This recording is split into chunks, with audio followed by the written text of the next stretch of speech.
your flesh and blood. Welcome to Tell Me Your Story. New paradigms for a new world where we're giving you choices and knowledge of those choices to help make your dreams come true. We are here 9 times a week. Sundays at 7 a.m. and 7 p.m., Monday mornings at 1 a.m., Wednesdays at 9 a.m., and Monday through Friday from 8 to 9 a.m., streaming live at all those times at richarddugan.com. We are on SoundCloud, iTunes, TuneIn Radio, Spotify, Stitcher, Player FM, as well as YouTube, where you can watch these conversations. I hope that you will take time to subscribe and click notifications so that when a new conversation is posted, you'll be notified and you'll be able to tune in, listen in, and learn, be entertained and inspired. A reminder that Choices, which is my book, 5 Steps for Life, it's available on Amazon.com in paperback, hardcover, and Kindle with Audible, soon to be released. We also ask that if you can support the work that we are doing financially, we do have a PayPal account. It is there for your security as well as ours. And when they ask for an email address to whom you're sending, please go to richard@richarddugan.com. That's the email address. If you go to richarddugan.com, there is also a link directly to PayPal so that you can send us whatever support you can. And we thank you to those who have helped and to those who will help. We also ask that you take time during this decade of perfect vision, the 2020s, to go within to that quiet, peaceful, calm, still place and listen to that still, small voice. And with that, we now take you to our very special interview and guest here on Tell Me Your Story. Welcome to Tell Me Your Story. I am Richard Dugan, your host, and it is a real pleasure to come your way with a special guest here on the program. Today, we have a special guest who, he's got an interesting title, if you will, or job description maybe is a better term.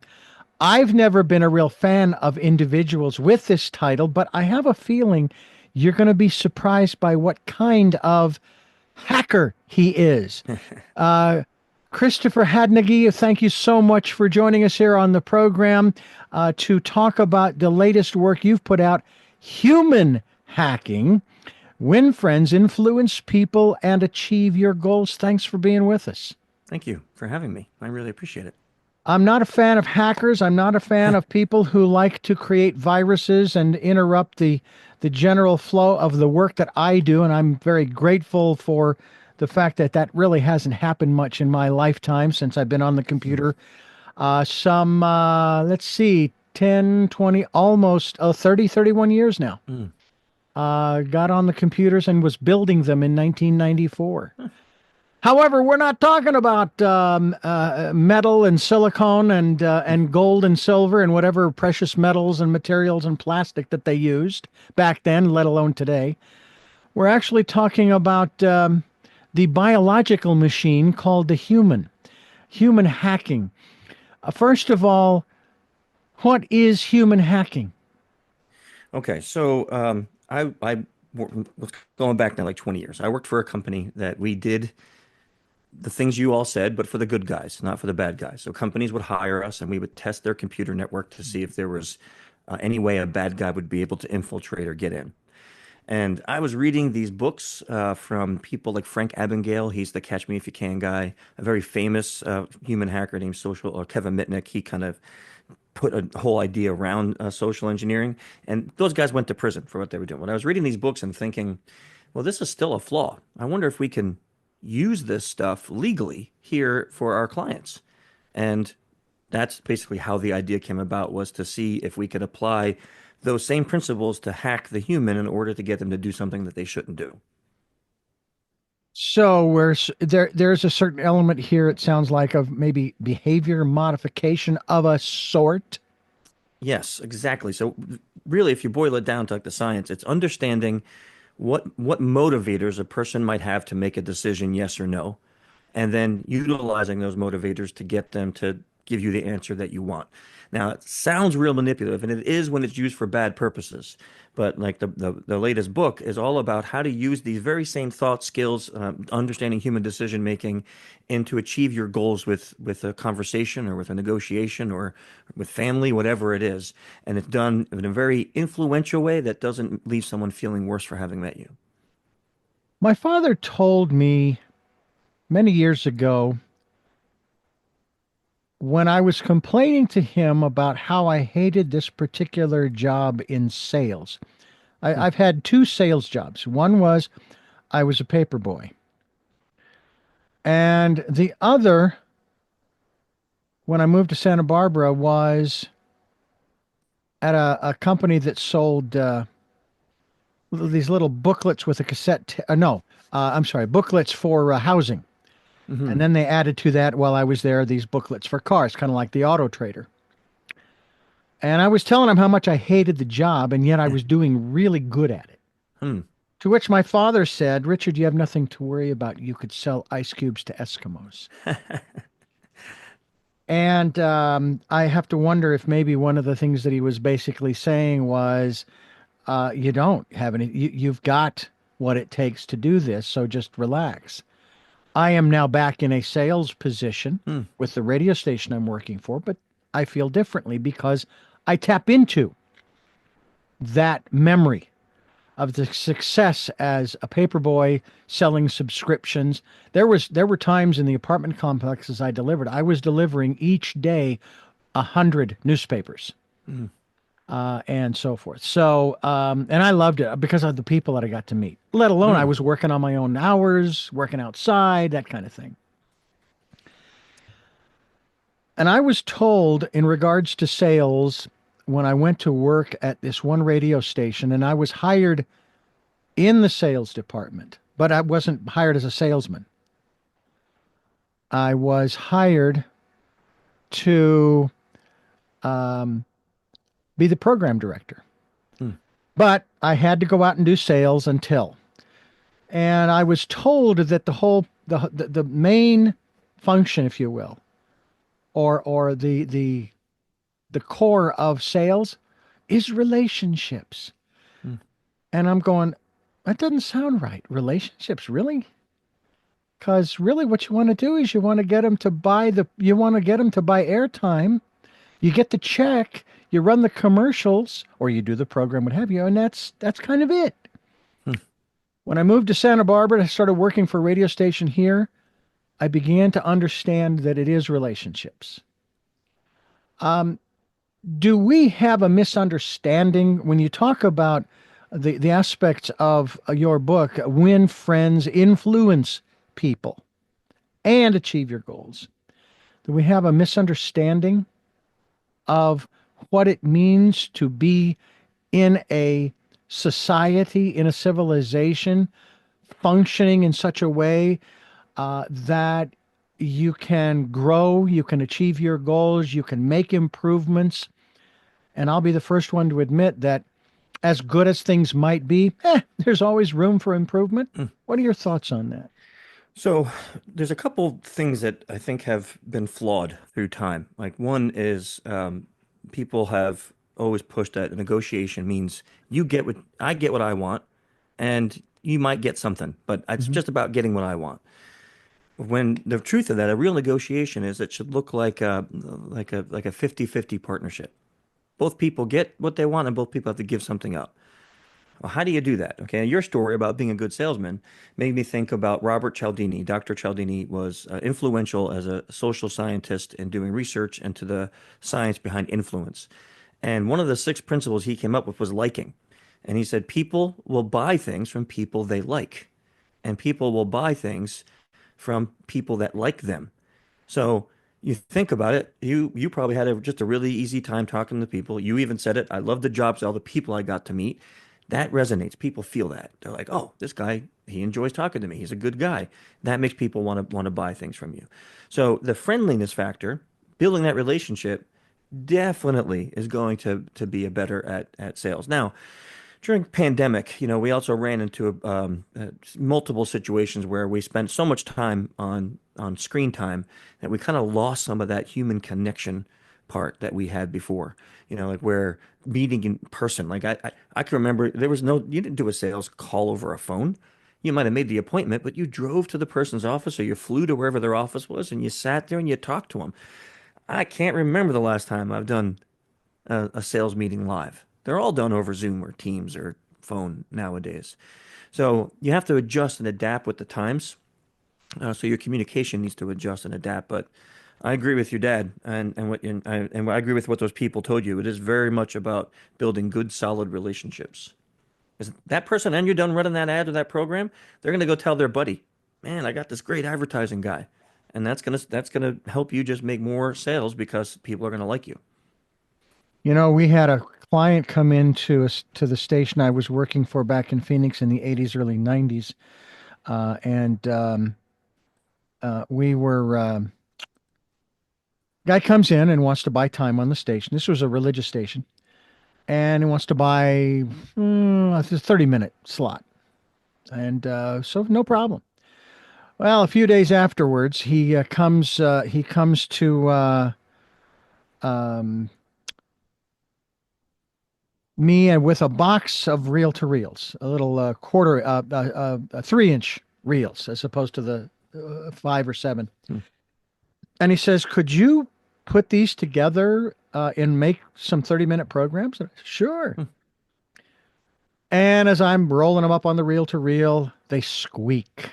So I've got to do some research, make some calls. Hey, I got a problem here. This guy's got some tapes. Obviously, they're old, which means the lubricant has dried up. And so when they go through the guides on the reel to reel, they squeak.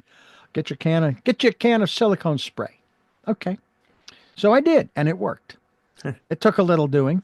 And I went through this process. I finally transferred. I must have been, I don't know, 30, 40 of these reels.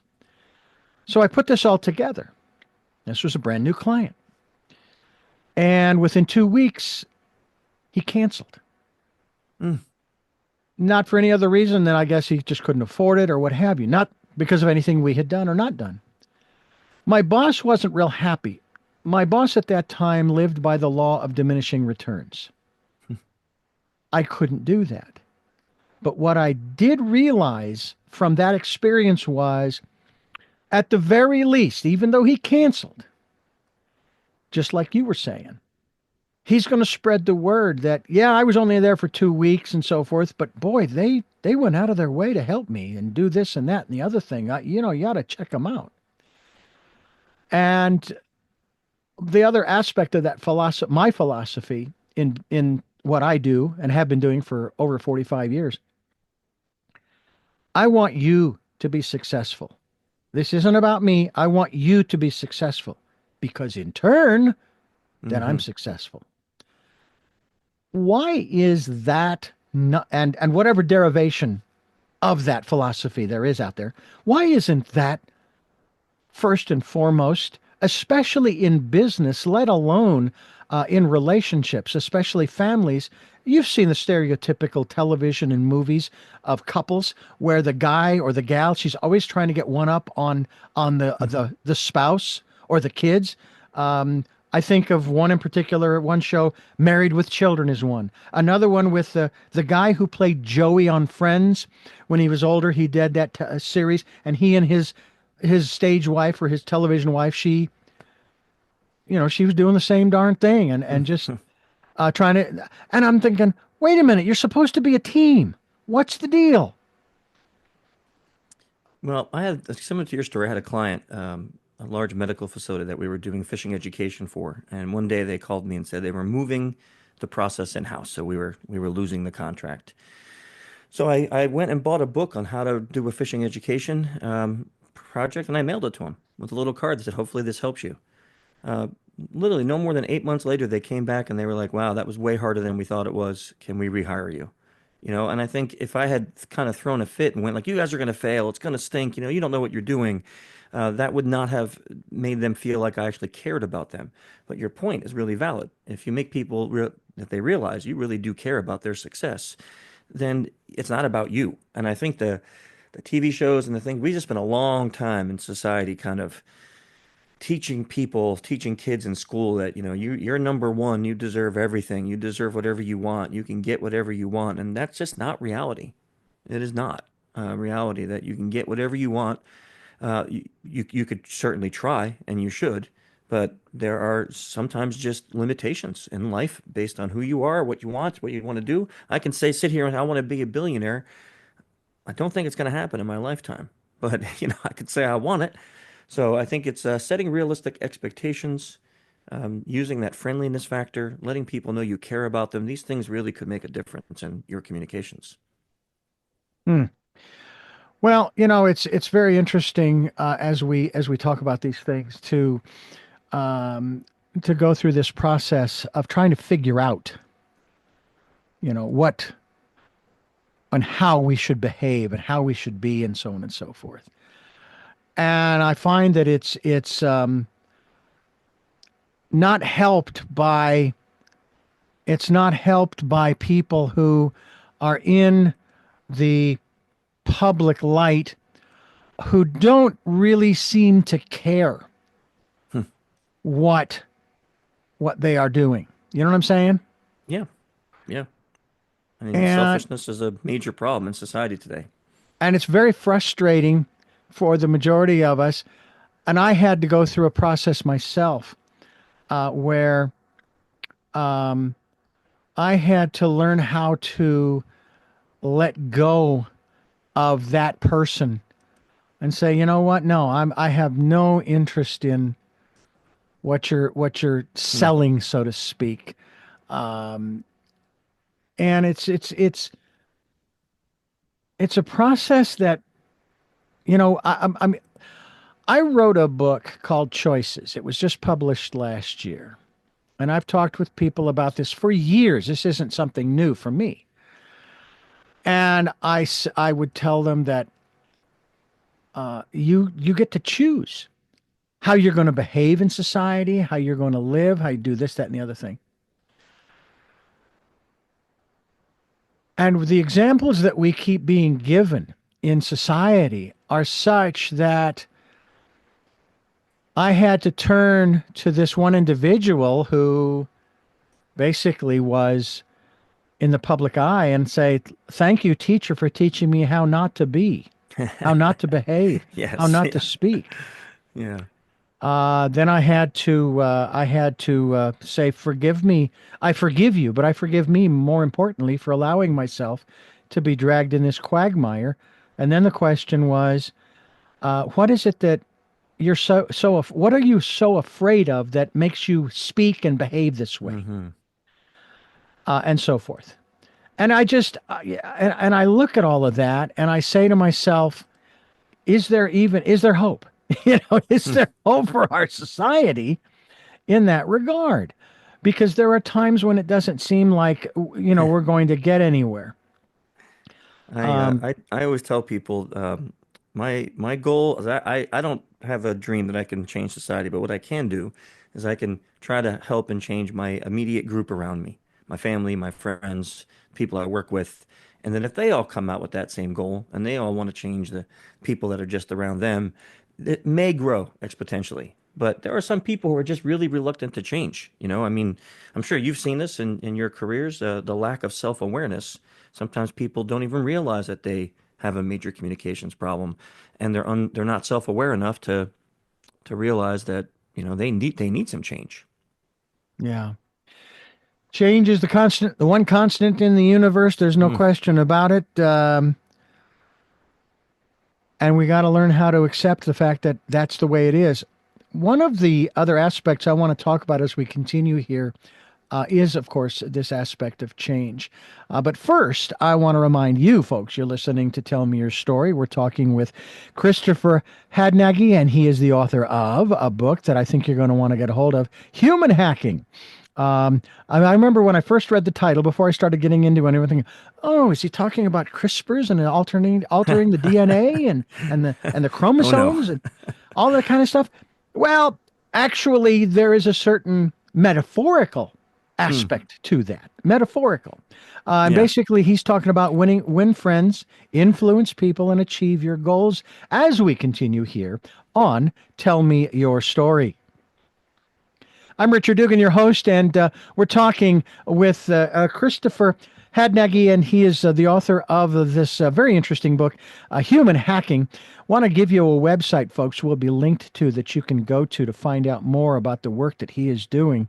And we're going to send you to social-engineer.com, social-engineer.com. Do you know that there are a lot of people who don't want to hear that? They are really upset over the fact that a certain segment of our society who think that one side of the political spectrum is doing just that, social engineering, Well, And yet there's some truth to that. there's a perspective of the philosophical or religious community that wants to do the same thing, right? They want to social engineer based upon their beliefs in what they think the rules of this game are, depending upon who you're talking to. Now, I worked at that Christian station for 15 years. And then it wasn't too long ago, I started hearing all kinds of complaints because our new enemy in the 90s and the 2000s was Islam and the one concept of Sharia law.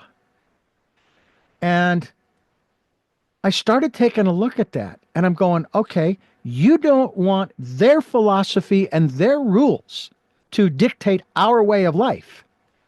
And yet you are basically doing exactly the same thing that you're accusing them of doing by instituting your perspective on the philosophical rules of the game. I mean, first of all, is that a fair observation on my part that that's the kind of sort of game that's being played where people don't usually see what they're really doing? Well, look, we were talking about before, self-awareness is not very common today, right? But now with the advent of AI and the way social media is being used, fake news I think it's almost impossible to know if what you're hearing is true or not, if what you're being told is true or not, if you can't verify the sources. Because, I mean, during the pandemic, and we saw somebody just get on TikTok with a white lab coat and start spouting off medical information, and he was not a doctor. He had no degree in biology, no understanding of what the virus was doing, but his stuff would go viral. Why? Because he looked credible. So yeah, people have been using this skill of manipulating others, not only in government but in public use and private use for as old as humans are. They've been using this. What changes is the medium. Like when they used to, back before we had email, you would get phishing mails in letter. They'd come to you in the actual, snail mail. And when email came about, you saw that. Now that we have cell phones with text messaging, you see that. You see it through messaging apps, like WhatsApp and Instagram and things like that. So every time the technology changes, the methods don't change, but how they apply them do. Yeah. Yeah, and it's interesting that you actually lay out that quite well because, I worked for that station for 15 years back in the 80s and early 90s during the heyday of televangelism. And I never bought into the party line, as I like to call it. And I was challenged on multiple occasions. You are not saved. You're not ready to meet God. And I'm sitting here going, wait a minute, didn't you say this was a personal relationship? So stay out of my personal relationship. It's none of your business. And it's the same thing. You hear the same kind of thing. And that was, by the way, I was intrigued in this at that same period of time that you were just talking about by all of the reporters, the news anchors, the commentators, all of them somehow, some way got their degree in epidemiology as soon as the epidemic was declared as a pandemic and the country was shut down, or the whole globe for that matter was pretty much shut down. I thought, this is fascinating. I know nothing about this stuff. And yet as a 15-year-old, I was telling people the flu would come around every year, right? The influenza. Yep. I said, you know what would get rid of it right away? Shut down the airlines for 2 weeks. 2 weeks. By comparison to what we went through in 2020, that's a drop in the bucket. And if you stopped basic movement all over the place. Keep the kids home from school. Don't go to work if you feel sick. Well, All that's right. common sense again, right? Yeah. And then of course, people talk about capitalism, how, the economy is the most important thing. And it's going, okay, economy, that's great. But what about productivity? What about the quality of the work and so forth? Well, if you're sick, heck, I went to work one day to do an interview. This was before we started using Zoom. And I was getting over whatever it was that I had. I would ask a question into the microphone, and then I would put my head down on the table with the headphones on, listening to the answer. When they were done, I'd put my head up, I'd ask another question, and so forth. That interview has never seen the light of day. Hmm. I had a good friend of mine evaluate. He says, good questions, but it's not you. Don't use it. And I didn't. Now I've had the person on since then.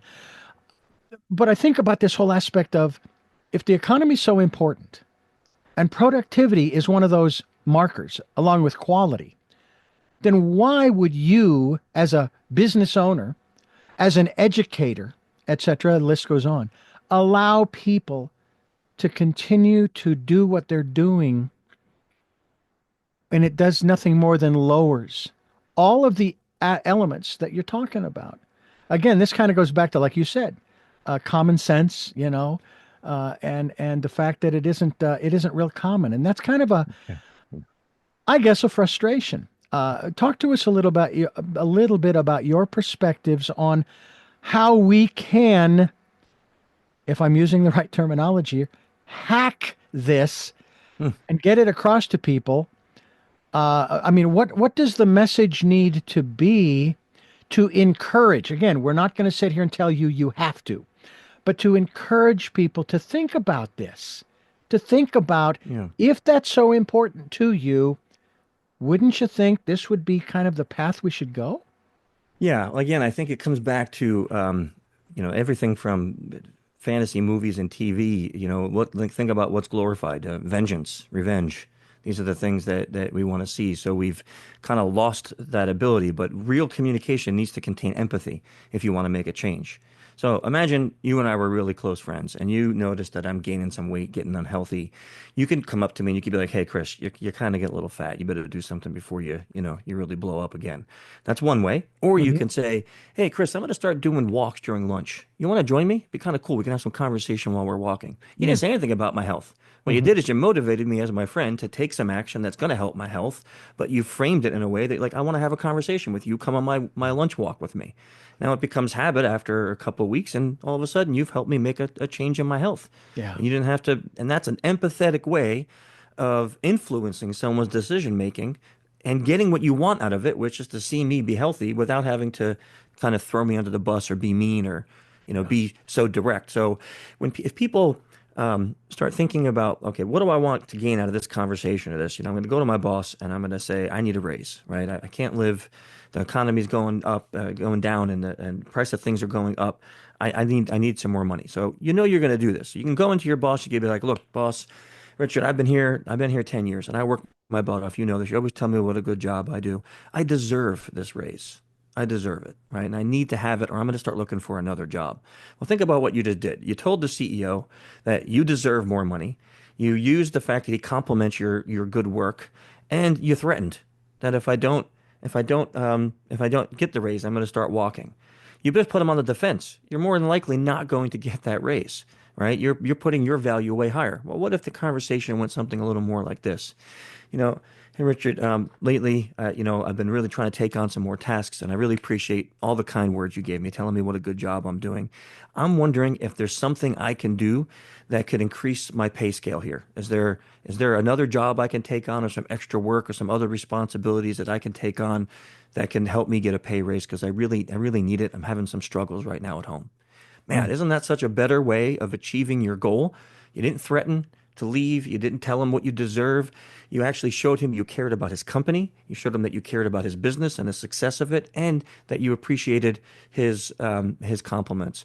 And now you have to just be okay with the answer. Maybe he can't do it. Right? Maybe the company is also struggling. Like, I really wish I could, but can we talk about this in a month? Now you don't change your pretext and start freaking out, right? So It's about kind of focusing on using empathy in your communications, and that can make a lot of things go smoother. And if people could just wrap their heads around that, I think we'd see a huge difference in how we achieve goals and communicate in this world. I would tend to agree. We are talking about human hacking. I just like the title. I just think it's really kind of cool. Human hacking. Christopher Hadnagy is my guest, and you are listening to Tell Me Your Story. I am talking with Chris Hadnacky, and we're talking about how to win friends and influence people and also achieve your goals. It's interesting when I start thinking about this process that I am now in. All right. In addition to all of the other things that I do, now I'm doing this sales thing. Hmm. And certainly, yeah, I'd like to influence people to buy time on the station, whether it's as a programmer or an advertiser.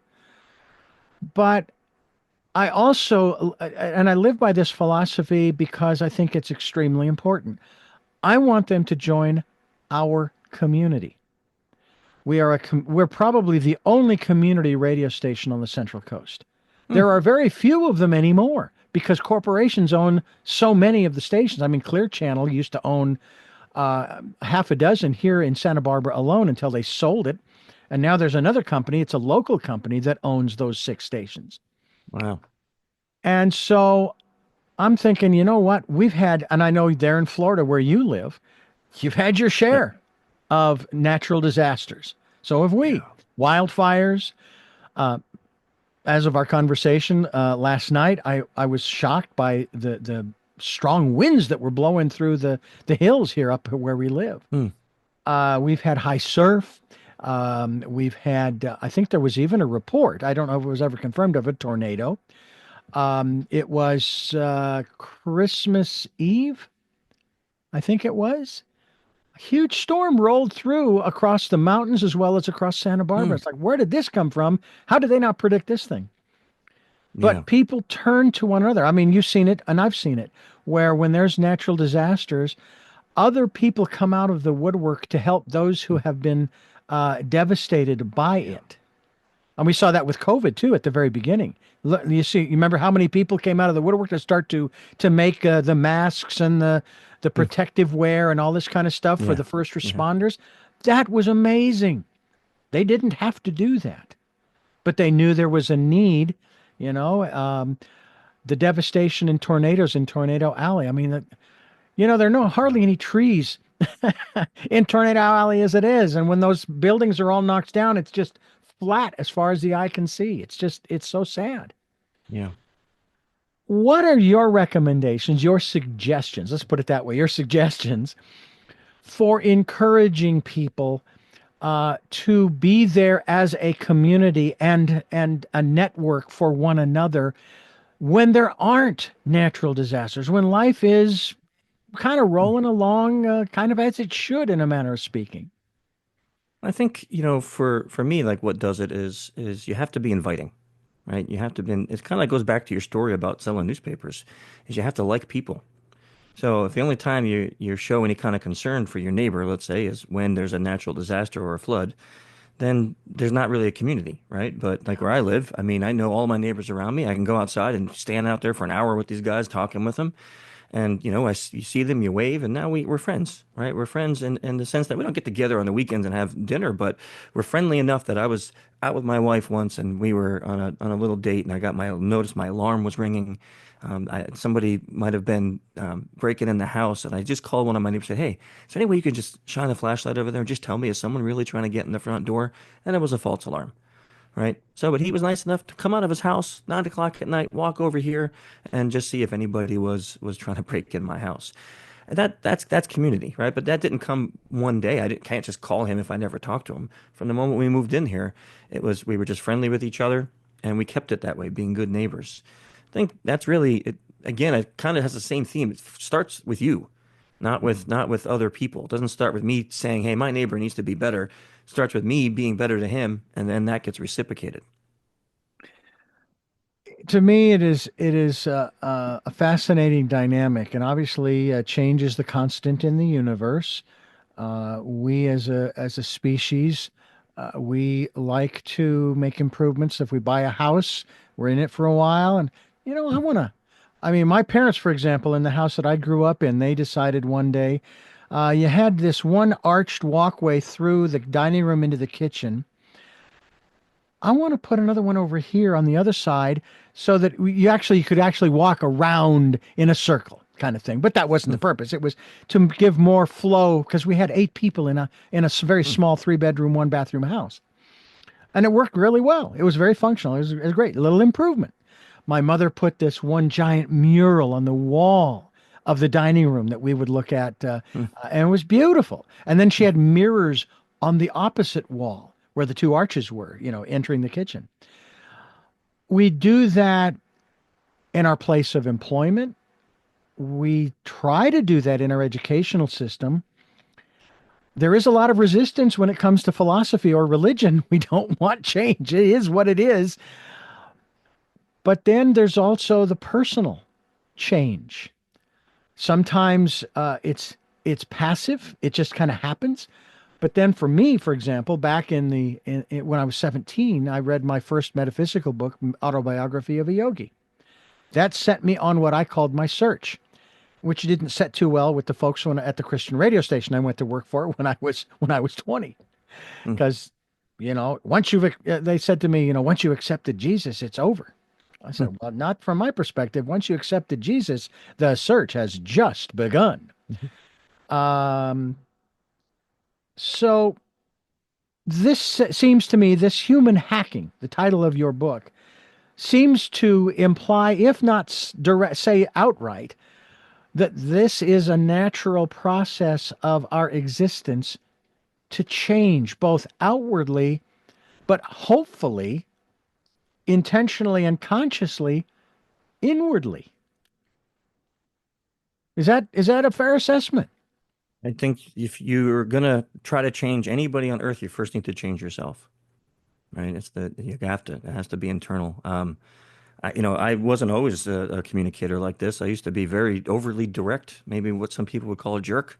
So I had to become self-aware, be like, hey, you know what? You're just hiding behind, I'm just saying the truth, isn't a valid reason for saying something to someone that is just too blunt. So yeah, I think change has to start internally if you want to have success. And I do that over the years, the last, I don't know, several decades, there have been, certainly there was a self-help section in the bookstores, right? And the libraries and Yeah. so forth, which I would occupy. Today, it's not so much self-help as it is personal growth. That's kind of like the new term. It's been around for a while. It's not that new. But anyway, then there were these personal development programs. I went through one called LifeSpring. It was an outgrowth of EST back in the early 80s.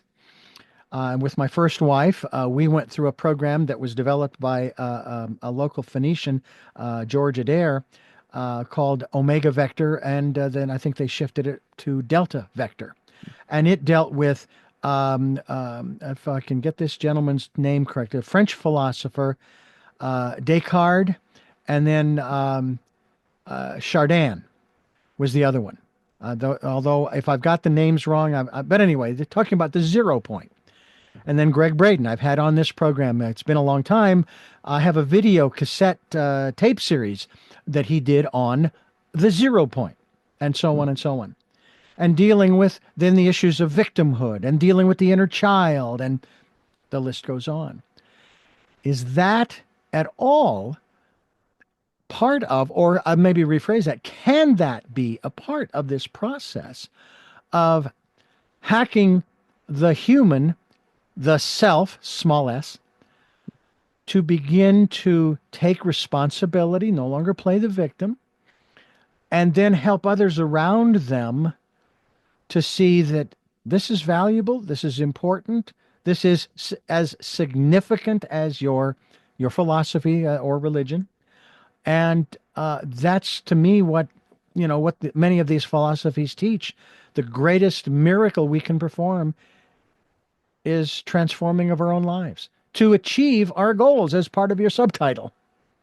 Yeah, I mean, I think there again, no change can really be made if you don't change yourself, because If you go into any conversation thinking, I'm 100% right and everything I want, I'm going to get, and you're already wrong, well, that's not really a conversation, is it? It's like, you might as well just talk to a wall because it Mm. doesn't really go anywhere. So you have to go into things open-minded. You have to go into things understanding that maybe you don't have the full understanding of the situation, right? And also understanding that people have their own emotions and you can't control that. So if you work on yourself, the qualities that you see that you can improve, like for me, it was like patience, being more of an active listener, those kinds of things that really could improve the quality of conversation. Hmm. And you do improve that, people will see that change. And that will be like, whoa, hey, what have you been doing, man? I noticed like you're so different. And that's a great open door to be like, oh, well, let me tell you my self-improvement Yeah. methods. Yeah. That's a great way to kind of get people involved in that kind of conversation.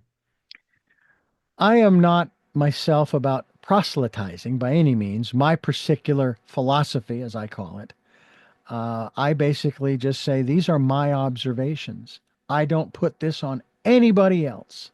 All right. If you'd like to dive into it, have at it. Enjoy.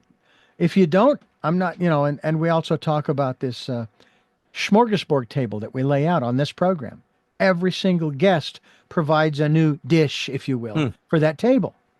We just ask you to come try some of it. See what you think. Don't take anything that you don't like. Go for the other stuff, and then come back, because maybe having taken what you liked might encourage you to. You know what? I really wasn't interested in that Chris guy and that Hmm. human hacking thing before, but you know what? After reading or listening to or what have you, investigating, I'm going to check this out.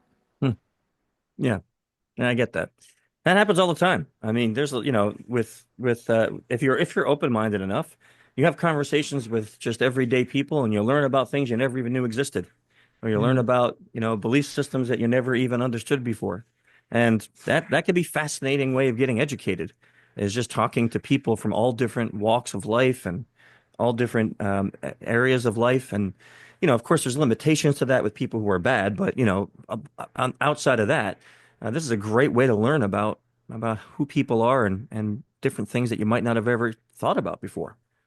Yeah, it is. It is. To me, it's fascinating because, I have bookcases and boxes filled with books that I've Yeah. acquired over the years. Thankfully, in the digital age, I get more digital or PDFs Hmm. or digital formats of the book or Audible recordings. I don't need any more books. And a matter of fact, I'm looking for a way to offload them in a way that would benefit others. Maybe I'll have to just give them to a library or Hmm. something. Back in Phoenix, before we moved, I was able to actually sell them to local used bookstores. They would buy them for, it was pennies on the dollar, but at least it was a few bucks that I made. And I also was able to move them along, and not throw them in the landfill. You know, Yeah. I know that's a big deal as well.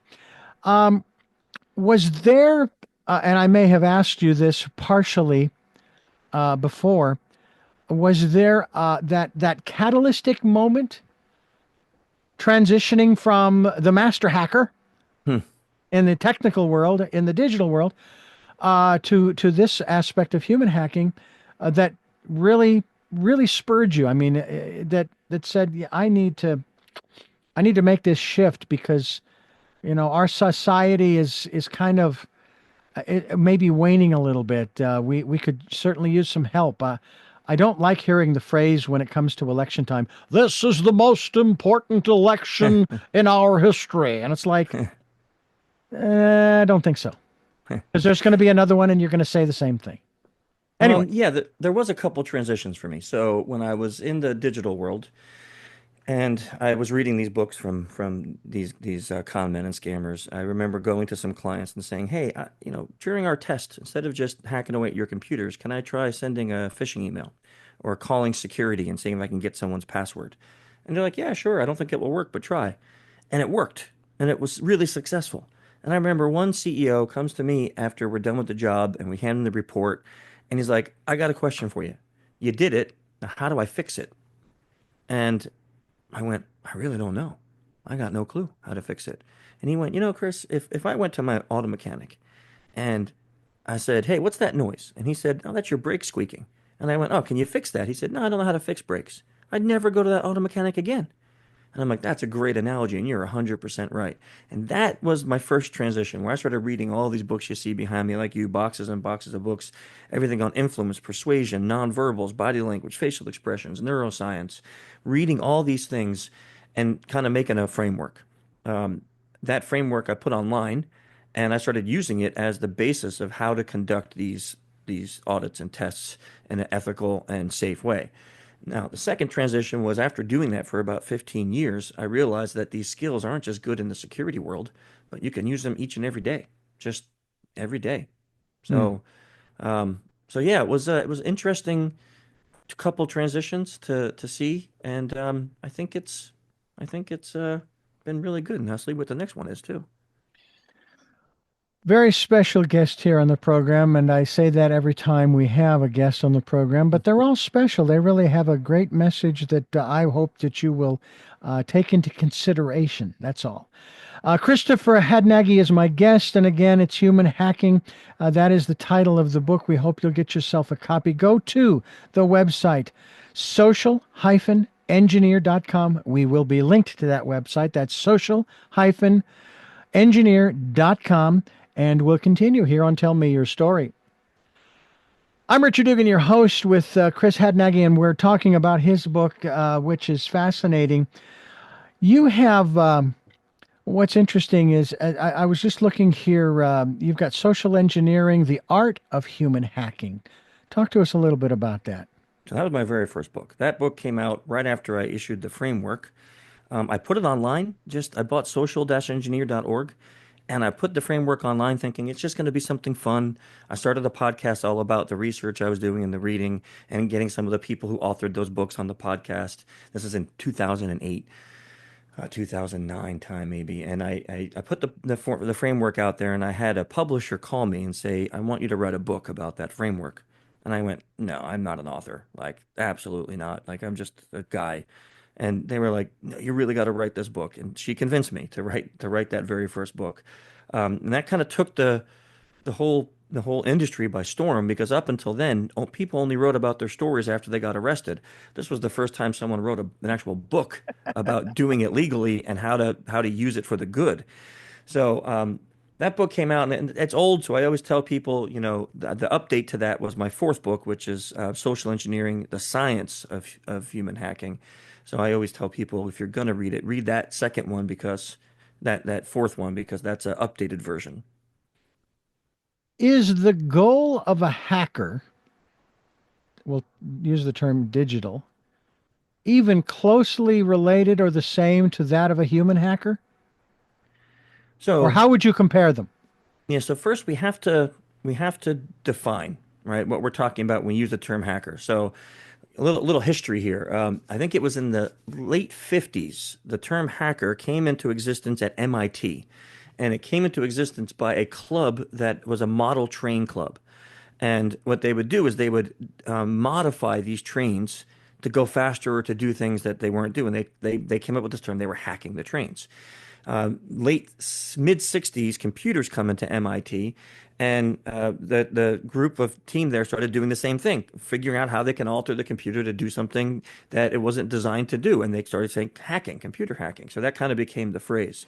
So for years and years and years, the term hacking was kind of like a badge of honor. It wasn't negative. It was about people who had the ability to understand some technology, take it apart, put it back together, and improve it. Hmm. Then we jump into, oh boy, I can't even tell you when. I don't know, probably 80s, 90s, probably 90s. And we see people start using those very same skills to do what you said in the beginning: write exploits, write viruses, write code that gets into people's computers. So when we talk about malicious hacking, people who are doing it, for their own benefit to hurt other people, there's a few different goals. Goals are either money, right? They're going to try to get into your systems to either ransom you or to steal money from you or empty your bank accounts. Some people just do it for the heck of it. They literally say, we do it for fun. They just want it. They do it because they can. They like to wreak havoc. And then other times it's done as a nation state attack. One nation state attacking another nation state for secrets and things like that. So those motivators, a lot of times, no matter if they're doing human hacking or digital hacking, if they're a malicious person, those goals generally are the same. Hmm. As I was saying earlier, I'm not a fan of the digital hackers or those who create interference with a person's ability to just do the basic stuff that they want to do. It's like, well, who set you up as the one to do that? I've got enough. I can interfere enough in my own process. I don't need Yeah, help from you. yeah. And there are also the other side of the coin is the conspiracy theorist that I tended to feel this way for a while, that the companies that manufacture the antivirus software, they were the ones that were creating the Hmm. viruses. In other words, they create a problem and then they sell you the solution, kind of like Y2K. By the way, speaking of Y2K, I heard this story of a woman back in the 50s who was involved in computers, very high level. I wish I could remember her name. And she was actually asked about what was going to happen when we transitioned from the 20th to the 21st century, from the 1900s to the 2000s. And her response apparently got shelved somewhere because she said, nothing. The Hmm. computers are just going to roll over to 2000, which is exactly what they did. Yeah. They're computers. Hmm. Yep. And however, I did spend the 29.95 and I did buy a piece of software and I I did think we all install it. did, But then I right? uninstalled it in the middle of December 1999. I said, no, I don't need this. And if it does screw up my computer, I can just go into the time and date section and reset it. It's not a big deal. I wish there was a way for us to do that internally. You talk Mm. about, and we can talk about that as well, because you also talk about certain influences, empathy, generosity, kindness, as factors in this concept we're talking about here called human hacking. Are those maybe the resets, if you will, the metaphorical Y2K resets that? If you can learn them and practice them, yeah, that can change everything inside of you if you can build that, right? I mean, think about having empathy for other people. Even when someone's being a complete and utter jerk to you, you might look at that and go, "Man, I wonder if they're having a bad day." Mm, Right? I wonder if they're just not got off on the wrong side of the bed, or or if someone says something mean to you, instead of replying with something mean back, saying, "Is everything okay?" Because why would you say that to me, right? That kind of empathetic response could literally change the course of a would-be argument, right? So yeah, learning those things kind of does hit a reset button where if you can, and not no one's perfect, so even if you do practice it, there's a good chance you're going to mess up. I mean, quick temper, you say something you don't mean. What can you do? How about apologizing? there And you that's go. another reset, Yeah. right? So it's these things that are hard to do because they require you to suspend your ego, that's a difficult task for a lot of people. Now, I would like to have us observe. Okay, we're not going into this realm, but observe the what seems to be the inability on the part of people in this particular category to do any of this. And that's more specifically on the national level, politically. One of the things back in the early 80s following the election, Ronald Reagan deregulated the FCC. I was in broadcast school at the time, studying for the third class license. When Hmm. we went to take the test, they said, "Oh, you guys didn't hear? Oh, that was eliminated 2 weeks ago." All right, that was only half of it. But the part I want to talk about here is he also eliminated what is called the fairness doctrine, that basically said if you're going to cover an issue, you have to cover it from multiple sides. Hmm. That doesn't mean you can't take a biased position. It just means that you have people on both sides. Case in point, religious station I'm working at. We had a law that was going through our state legislature in Arizona to give gay and lesbians equal rights under the law. So I wanted to have a representative on in favor of that law. It hadn't been passed, but it was before the legislature. And then I was going to have another gentleman who was on the Christian side, He was, I think it was ex-gays for Jesus or something like that. Do you know that he refused? He said, "No, I'm not going to give the devil equal time." And I'm going to say, "We're not talking about the devil here. We're talking about a piece of legislation." Well, we never did the interview, of course, but it's one of those aspects that to me has sort of led to where we are today with this hyper polarization and how our legislators at the national and maybe even at our local levels can't even seem to get along within each other. I remember the stories about Ronald Reagan and Tip O'Neill. Reagan, a Republican, Tip was a Hmm. Democrat. They could sit down over a beer, have a chat, and have a Yeah. good time. Not today. Well, So, people have lost that, that ability to just speak politely. yeah. Yeah, it is sad. And I'm not sitting here blaming either side because both sides are equally responsible for the way it's going. And I know I hear this phrase often too about, for example, I use the phrase, how is name calling on the radio on these Hmm. different programs? How is that helping? How is that solving the problem, coming up with a solution? And a lot of people would, say, well, but they're doing it too. And I said, and who is going to start to stop doing it?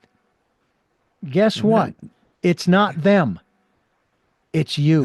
that excuse never worked when we were kids. Like saying, but all the kids did it. Like so, that never worked. Yeah. Oh, it's just amazing. We're talking with Chris Hadnagy in his book, Human Hacking, as we continue here on Tell Me Your Story. Chris, I want to thank you so much for the time that you have given us here to discuss this subject. There's a lot more we could talk about, I'm sure, and we can have you back to continue the conversation. Obviously, the I suppose you could say on the plus side that things are not going to change dramatically anytime in the near future. So you got your work cut out for you. Yeah, I don't. I guess I'll take that. I'll take that as a plus. But yeah, it is a little scary sometimes. I will admit. I mean, you didn't create the problem, but you No. see the issue and you say, you know what? Nudge, nudge, wink, wink. Yeah. Let's try something different. Do you think that your book and the philosophy that you are espousing here, that's what I'll call it anyway, is one of those, you know, I realize we've been doing it this way for, we could say, centuries. Hmm. And that doesn't necessarily mean we have to continue doing it that way. There's a better way. Yeah. I do think that that's kind of my message is letting people know like there is a way to improve your communications and become more self-aware. 100%. I'm also curious too, before we wrap up here, who were, be they authors and even the books or individuals who influenced you in this idea? Hmm. Well, Kevin Mitnick was one. He was a bad guy that ended up in prison that reformed and then turned into a really good guy. And I got a chance to befriend him and learned a lot from him and his philosophies. Um, Frank Abagnale was another one. Because he just was a very critical thinker, did some amazing scams, with really crazy things. Victor Lustwig was a scammer in the early 1900s that was one of the few people that was able to scam Al Capone and live to tell the story.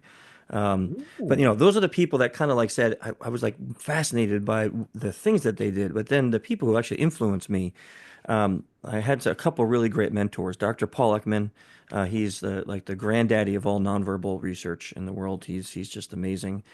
Joe Navarro, he helped me out a lot too, with body understanding body language. There's a wonderful woman called um, Amy Cuddy who has a book out there that her research is also fascinating. So there was quite a few people that when I look at my bookshelf say, well, these books actually kind of changed the way I thought about things. I Mm. already brought up Robert Cialdini, Dr. Cialdini. He was fascinating in the way that he went and researched influence. So yeah, and then I would say that on the personal side, just my wife for sure, because I had some crazy ideas of leaving my job to start a company that nobody else on earth was doing, and we had just had a little girl, and I was like, she supported me in that, and now here we are, 16 years later, and it's became a whole industry. So Mm. um, I would say that's a big one. do you think this is something that is appropriate that should be, I don't know, somehow incorporated in a school curriculum, or is this something that needs to stay? I don't know. They people get all bent out of shape if you want to talk sex education. No, that's the family. The family should talk about that, not in school. What are your No, thoughts no. in that regard? Yeah. I actually have worked with a couple schools on developing programs for this. One of the main ways we see this is something that we're calling sextortion, which is people are using these skills to convince young men and women to send nude photos or videos, and then they're using those videos to exploit them because of fear of having them leaked out. Um, we've had over 40 suicides in this country because of this.